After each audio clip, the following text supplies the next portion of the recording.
Desperate to distract everyone from the damage they might want to do to the dambusters' heritage, instead they start talking about... Ooh, no love lost between these two, is there? But anyway, hello there, and I do hope you're all well. Now, after PMQs had finished and our Deck-chair Dom had paid his respects to the family and friends of Paul Grayson, the Home Office made a new statement on how they were going to solve the problem of their own making with asylum seekers, after honest Bob Jenrick had spouted the new headline to throw to their base. Shadow Home Secretary Yvette Cooper got up and, without stopping for breath, hit Suella Braverman with this epic speech. Well, I thought it was pretty good anyway.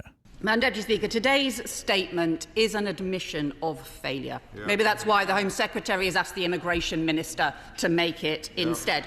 4 years ago, the Cabinet said they would halve channel crossings. They've gone up 20-fold since then. A year ago, they said they'd end hotel use. They've opened more than ever. They keep making new announcements, but it just keeps getting worse. Yeah. And people want to see strong border security and properly managed asylum and refugee systems so that the UK does its bit to help those fleeing persecution and conflict alongside other countries. But we have got neither of those at the moment. There's no point in blaming everyone else because they are in charge. The asylum system is broken because they broke it. They have let criminal gangs rip along the channel. People smuggler convictions have halved in the last 4 years, even though more boats and more gangs have been crossing. And yet Tory MPs yesterday voted against Labour's plan for cross-border police units to go after the gangs.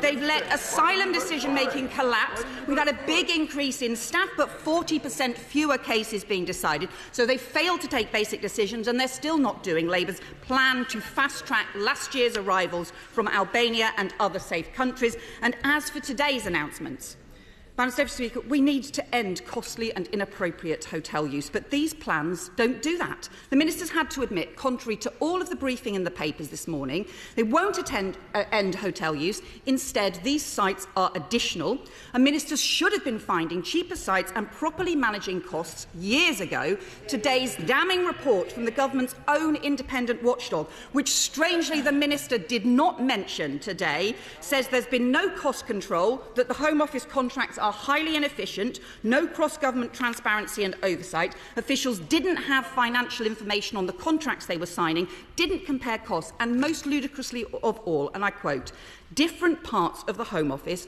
operating different schemes at times found themselves competing for the same hotel contracts, driving prices up. Totally chaotic. Basically, they've written a whole load of cheques in a panic.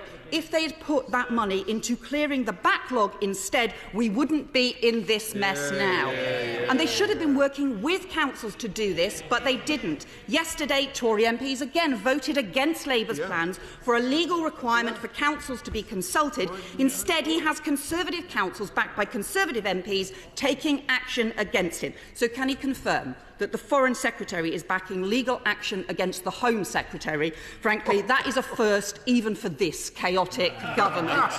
And the bill makes things worse. No return agreements with France or Europe. The Prime Minister has just said the Home Secretary was wrong. The Rwanda flights won't start this summer. They've nowhere to send people to, and instead of speeding up asylum decisions, they're just going to cancel them. So that means more people in asylum, accommodation and hotels, and more flim-flam headlines that just don't stack up. Today it was barges, and it turns out there aren't any. Desperate to distract everyone from the damage they might want to do to the dambusters' heritage, instead they start talking about ferries and barges.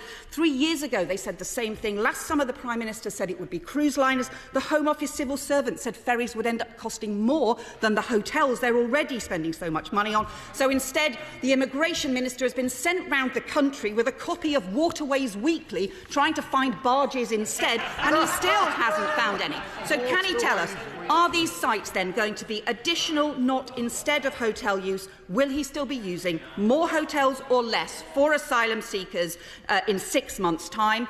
Of the 45,000 people, the boat arrivals last year, can he confirm that more than 90% of decisions have not been taken because the backlog is still their failure? And will he apologise for their failure on cost control? They failed to support Labour's plan to go after the gangs, get a new agreement with France and to fast-track decisions and returns.